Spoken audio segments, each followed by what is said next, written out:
Welcome to Small Business Big Visibility. This week we've been talking about motivation, and we're so fortunate to be able to finish the week with a great businessman who's an expert in the space, Rocky Detwiler. Millionaire before 40, lost it all when his friend was operating a Ponzi scheme that he got sucked into and all of his money sucked out of his pocket.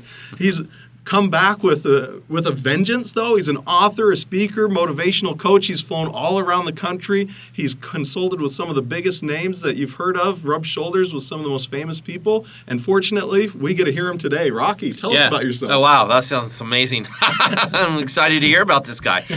I'm at the gym one day, and I'd lived in a treehouse for about a year. Okay, so I lived in my brother's treehouse after I lost everything. This is after you lost everything. This is after I lost everything. Okay. So I lost everything.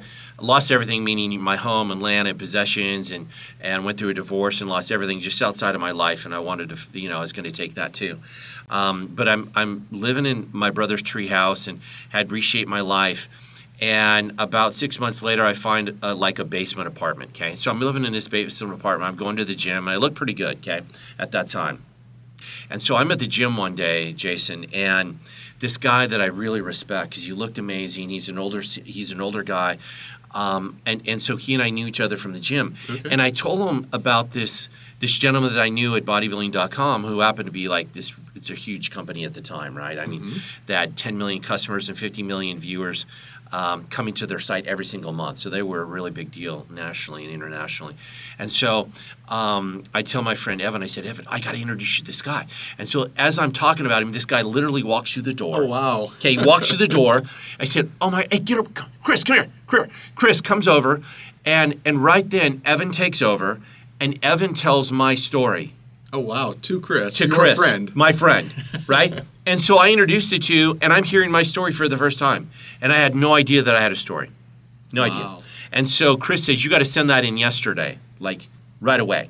And so I went through a whole process. I'm like, I don't know what the deal is. So I send this picture in, the before and the after, and my story, and it goes viral, meaning it went all over the world. Wow. And so it inspired people all over the planet, this story of this guy who had it all, like what you just said, and lost it. And then, I achieved some physical fitness. I hadn't even begun my business journey at that point. I was just trying to get back my confidence in life. So how did you go from this guy who had everything to literally living in a treehouse and then go back and rebuild it all? Like, motivation's our theme this week, and to me, I see this. You've had it. You've been at the lowest low, and somehow clawed your way back up to the top again. Yeah, it's interesting, guy. I never really thought of it like that. That's really a great way of asking the question. So my goal when I was young was to retire early, and that was really it, right? There wasn't like a vision of helping people, even though it was involved in the networking industry. But I reached that because I had made some money. I invested the money. Now I'm living off of the interest of the principal I had invested. And so it's a pretty good lifestyle. It's what I was looking for, right? And so I'm traveling and doing cool stuff, and then I get a phone call, and next thing you know, I'm a victim of an Arizona Ponzi scheme, and it's all gone. So this dream, this thing that I had, is just it's gone, just disappears. Wow, just overnight. Just overnight, like it was a phone call. I didn't know what to do. What do you do? Like, I go out to Washington because I lived in Arizona at the time, and attempted to put my life back together. It was very difficult. Like, it was really, really hard. I went through all the phases, right? I had loss, and I felt betrayed, and there was bitterness and anger and resentment and all these evil emotions that I was dealing with. And I'm trying to put my life back together, and all that's happening. And so, still processing just the grief. Processing all the grief of it, and it took some time. And so then I moved out to Idaho and lived in my brother's treehouse. So it wasn't like I just moved into someone's, spare bedroom. I lived in a kid's treehouse, man. It's not like that has heating and plumbing and anything. Right. Yeah. And so I lived there for a year. And so it was during that part of my journey that I really tapped into the power of gratitude. So when you did your episode on being grateful, and I was thinking, it's really good, right? So I'd go to bed thinking about what I was grateful for. I started this whole thought process about being grateful. And so that's how it started for me. I started thinking about words. I had seen words on shirts that were Gothic and and bones and skulls, and like, man, I wasn't really about that. I wanted words and color and power, and so that's where my mind started going. I really started thinking about words, and I'm still in a transformational stage, right? I started with my physical fitness first, Sure. because that's one thing I could control. So small baby steps is where Yeah. it really was. Yeah, exactly. You know, in fact, when I was listening to, it was actually Dream Big, Start Small, Building Blocks, the Success, right? Yeah. Those pieces were the small things that I did, the small little things that I did on a daily basis that would take me to a different kind of success. Yeah, absolutely. But I remember, here's kind of an important thing, right? So when I was down and out and frustrated and alone, I remember thinking one day, I want to help other people, and I want to make a difference in the world, and I wanted, like, I'm not going to give up. I said those words. Like, it was like within the same night of me writing a suicidal letter and looking in the mirror, like all this happened within one evening. Then I went in and wrote my own contract out to myself that I wasn't going to give up. And so there's a handful of things I did, but, you know.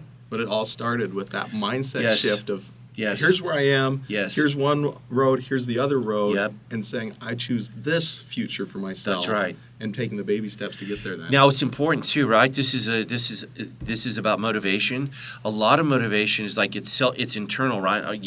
Nobody was around me that night. Nobody was there. Nobody was there for the next 5 months to say, "Hey, here you are." I didn't have any accountability partners at the time, Wow, right? So I had to do it all on my own, right? Yeah. If I was going to do it, I was going to do it on my own. And I was getting up at 2:00 in the morning to go and work out because I had to be at a job at 4:00. And so, I mean, there was a commitment that was made, and that's really important. You got a goal, you got to stay committed to your goal. Commit to it.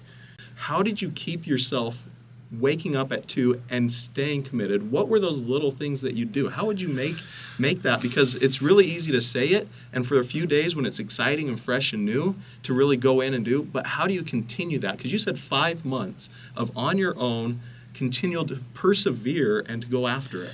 Yeah, and goal setting, right? There's short-term, mid-term, long-term, right? And I heard you talk about a 10-year goal, talk about a 5 and 10-year goal. When you were talking about dream big, start small. And so, that's what I had to do. I had to come up with goals that I knew that I could accomplish, but they were going to take work and effort. They were the small little things, right? It was like I had this goal. I wanted to lose X amount of weight, and I knew in order to do that, I've got to make a decision, and I've got to commit to this decision, and I've got to get rid of some old habits. So if you get rid of one habit, let's just say you've got a habit and you're eating sugary items, okay? Whatever that is. Maybe? Yeah. Yeah. Oh yeah, donuts and Rice Krispies, and I'd love the sugary cereals like anybody else, and so I had to get rid of that habit and replace that with another habit, and that was eating good fresh foods, right? And whatever I could afford that was good. That's one habit. Well, then another habit is now I've got to get up early, and then I've got to go to the gym. But I've got to consistently keep doing that. But out in front of me is the carrot. Out in front of me is the goal. And if it's big enough, strong enough, you'll continue to keep your commitments to yourself. So now let's transition a little bit and talk about your book and some of the things you've been engaged in the last few years. And in my personal opinion, Jason, nobody can talk about the power of words more than me. I believe that I own it.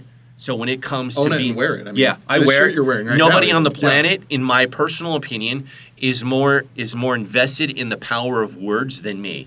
I wrote a book on it. I have a journal on it. I have several companies in on fact, it. We've got a copy of the book right here, The Samson Effect, and we also have a copy with the gratitude journal that you've put together, where you've got the words around the outside and the ability to fill in. Anyway, sorry, I interrupted your story. No, thank you. So, anyways, I talk about the power of words, and one of the things I talk about is forgiveness.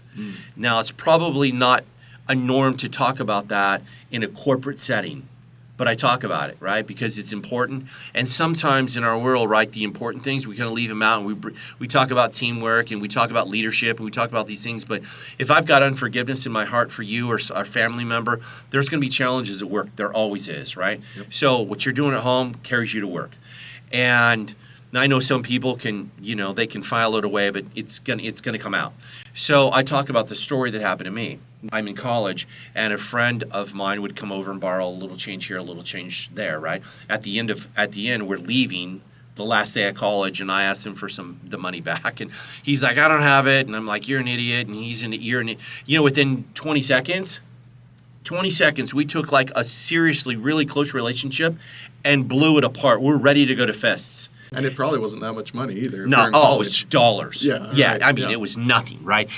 So 2 years later, I had thought about my friend Rick, and he's in my book, so we've talked about this many years, and I've told the story all over the world. And so I ended up saying that I'm going to go see him. So I purposed in my heart, right, that I was going to go see my friend. And so I am traveling from Alaska because I was commercial fishing, and I'm going to go through Washington, which is where he lives. Mm-hmm. I call his mom, and I say, hey, I want to see Rick. And like, okay, great. So he's walking to church, and I pull up next to him, and I roll the window down, and I'm like, hey, man. And he looks inside, and he goes, hey, man, what are you doing? I said, I came to see you. And he goes, you came to see me? I said, I sure did. I said, hey, I'm sorry. And he goes, I'm sorry. I said, get in. And that was like 35 years ago, man. Wow. 35 years ago. Now, in 35 years, the amazing relationship that I've had with his family, his extended family, his brother is one of my closest friends. This relationship has gone 35 years, but it would have never been a relationship unless I would have purposed in my heart about forgiveness. So I share the story in front of this audience. A guy in the back hears it the next morning, tells me about his story. He says, listen, I heard what you said about the power of forgiveness. I went home and I made the hard phone call like you told me to do. And I'm now back in the relationship that I was out of yesterday. In one night, he makes the phone call, says he's sorry, and he's back in a relationship.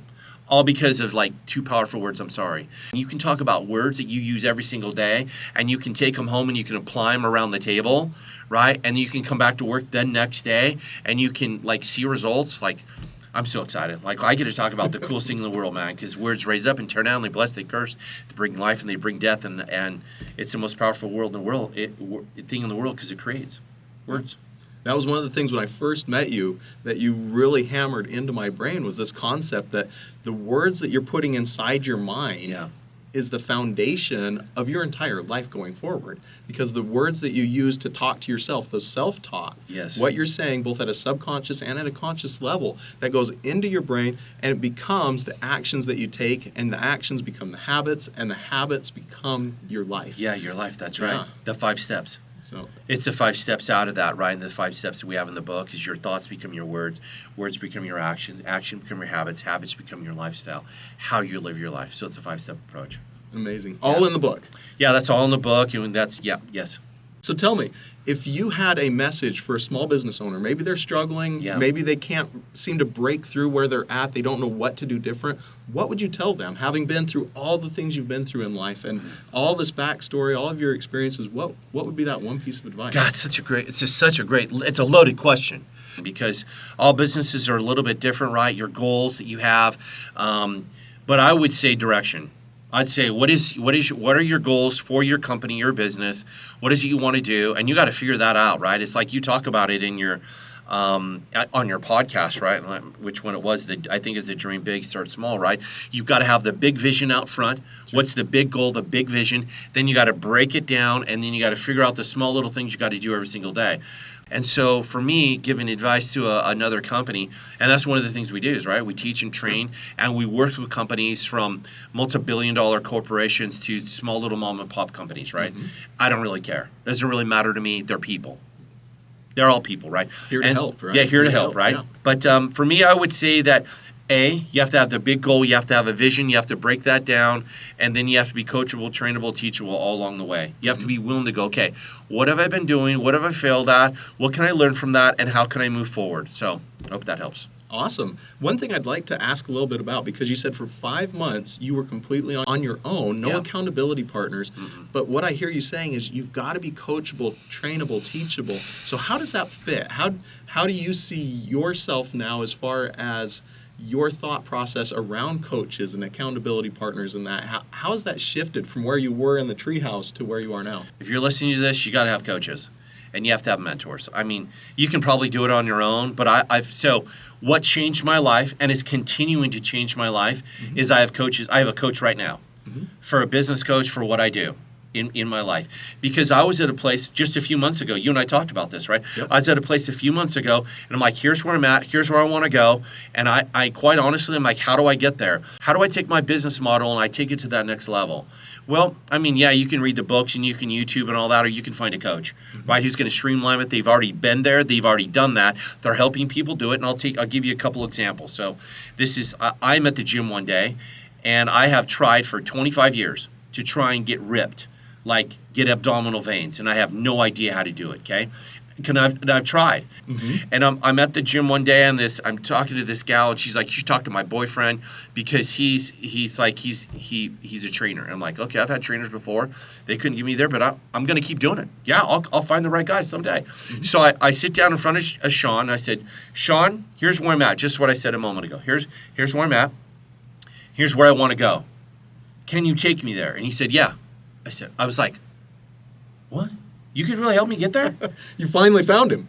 Seriously, I'm like, right. you got to be kidding me. You can help me get abdominal veins and holy, you could do that? I was like shocked. I was looking at a deer. There's a deer in the headlights, okay? And I'm like, what do I got to do? He's like, listen to everything I teach you to do. I'm like, done. Right. I'm so good, I can do that. So he says, okay, great. So yes is the answer. And in 7 weeks, from the time that I started to my pictures on December 17th, 2010, I got the abdominal veins. Like I got ripped. Okay, I went from with the before picture to the after picture. I looked really good. Okay, My point came from that coach, right? One coach, right? And I've had 15 cents in various areas of my life. I have a pastor, which is a type of a coach, a mentor. Sure. Yep. I have another coach in my life. I have several coaches in my life. And so I would highly recommend you get a coach for whatever it is you're doing. And that's why I love coaching now. Another coaching story. So Cheryl and I were writing the book, right? We got the book and the journal, and I have no idea how to market the book and the journal. So I'm online one day, and I'm like, oh, this guy he's speaking my language, right? He's like, oh my, he's talking to me. I feel like he's talking. Yep. So I go through the process, and we're super poor. We have no money. But I'm like, how am I going to get to the next level? How am I going to take my book and get it out to the world where it can transform lives, which is my goal? Yep. And so I went through a process. I asked Cheryl, I said, what do you think? And she's like, if you believe in it, then so do I. And so I hired a coach. And it was very expensive. Okay, it was like 10 grand or something, okay? Which we didn't have enough for the monthly payment hardly. And so I dove right into the coaching. And he's like, hey, go do a workshop. And so it was simple. I could just go put together a workshop. So when I went out and sold a workshop that we had not even created yet. Seriously. And so my wife's like, what? We don't even have a workshop. So we had to go create the workshop. Well, she kind of created it. And I sold it, and we did the workshop, and we made $4,000 or $5,000. And so from there, I continue to keep growing. And so this company that I hired as my coach, we fly back to Philadelphia.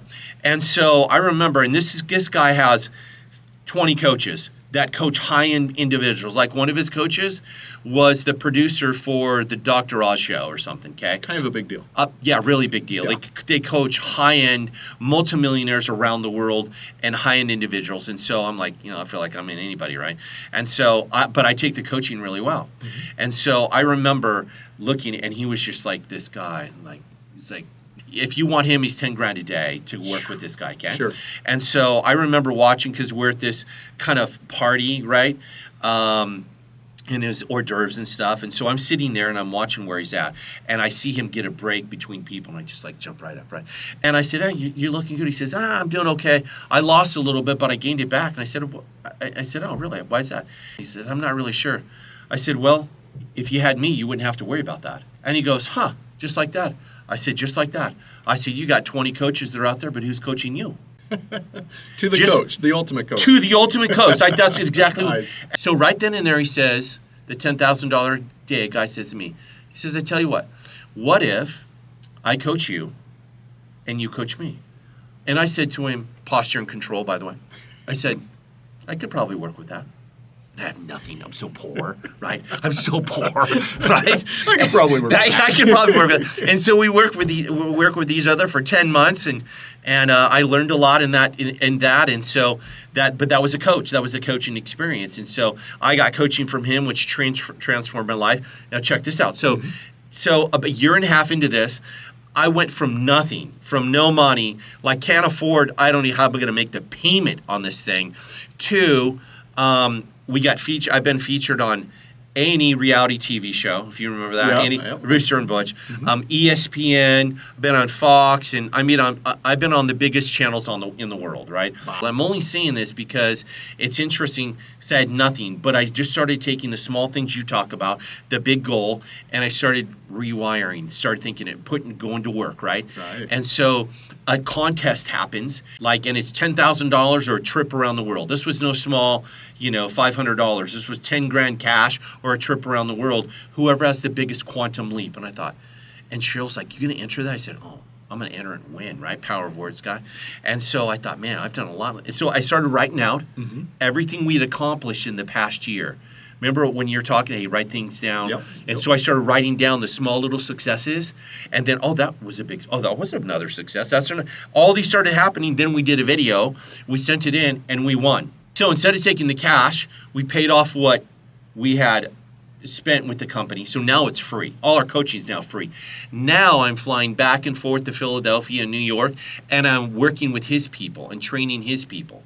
And so I remember this guy. So I'm sitting at a table, and these entrepreneurs come from around the world. And this is in New York at this event that we would go to about 2 or 3 times a year. And so the guy sitting next to me, his name's Dan. And Dan happens to be the godfather of the breathwork industry. Okay? So he literally teaches people how to breathe. He's like one of the guys who started the industry, okay? And as he says that, I said, "You teach people how to breathe." I look at him and said, I kind of feel like I've done a pretty good job at it, but I haven't failed yet, right? I haven't failed yet. How do you teach people how to breathe? Just like this, how to happen? And he's like, "I know it sounds weird, but no, there's a way you can breathe and meditate." And he goes into his philosophy on helping people breathe. So I get hired, and so I've already found out that he's like a godfather of this, and so he speaks, and he does some training and coaching too. So he gets flown to the Bahamas. Okay, he gets flown to the Bahamas, and gets put up in a hotel or whatever there, and his client flies down on his private jet, and he stays in the $10,000 a night suite. His client is. His client. Yeah. And then he trains him next. I said, "If you don't mind me asking, what did that guy get paid?" And he's like, $400. I said, "No kidding. So you trained this guy, for the billionaire guy, for $400, and he gave you $4." I said, "Wow, okay." I said, "Well, if you were working with me, it'd be 10 grand. He's like, "Oh, no, what? No." And so guess what? In his mind, he was worth $400. That was Dan. To somebody that could afford a private jet and to stay at the most expensive. Yeah. Okay. $400. Right, $400. And I said, and so after our couple hours of talking and how I could help him, I said, "You're going to get rid of all that, right? Because you're not a $400 guy." He's got Tony Robbins on speed dial, okay? Tony Robbins calls him. He just gives him free advice. I said, "You got to stop that stuff, man. You're a professional trainer and coach, right? You're a leading example in an industry. You're worth the money, right?" And so Dan, by the way, is an amazing guy. He's got a really huge heart, right? As you can tell. So I said, "So all that's got to go." And guess what? His next client, $10,000. Of course. He went from 400 to 10,000. to 10,000. Just like that. It was a belief system that he really was worth $10,000. So I think that there's a worth and there's a value, as Sandra was saying, that I had to raise the value of what it is that I'm worth. But what's amazing is it's all inside your own mind. It's all inside your own mind. The power in our mind, our mindset, is very, very powerful, but our thoughts, our words, our actions, very important. Well, Rocky, this has been so much fun. I really appreciated it. Thank you. Thank you all so much for listening to another episode of Small Business Big Visibility. If you want to get a hold of Rocky, he's more than happy to help you out however he can. Tell people how they can get a hold of you. Well, the best way you can reach me probably is you can Google my name. It's pretty hard to not find me. You can reach out to me, phone. You can call me. I'm very easy to reach, 602-384-3333. I'm at rockydetwiler.com. I'm on LinkedIn. I'm on Facebook. So I'm very easy to find, Jason. And Book and Gratitude Journal on Amazon, right? Book and the Gratitude is not. It was not on Amazon. So we designed this. So reach directly out to you for the journal. Reach directly out to us for that. But the book is available on Amazon. Yes, it is. Great. Yeah. Okay. Yeah. So rockydetwiler.com, everybody. Thank you so much for listening to another episode of Small Business Big Visibility. Hey, thank you. This has been a real treat, man. I appreciate it. Thank you, Rocky. Such a good friend. Appreciate it. Thank you.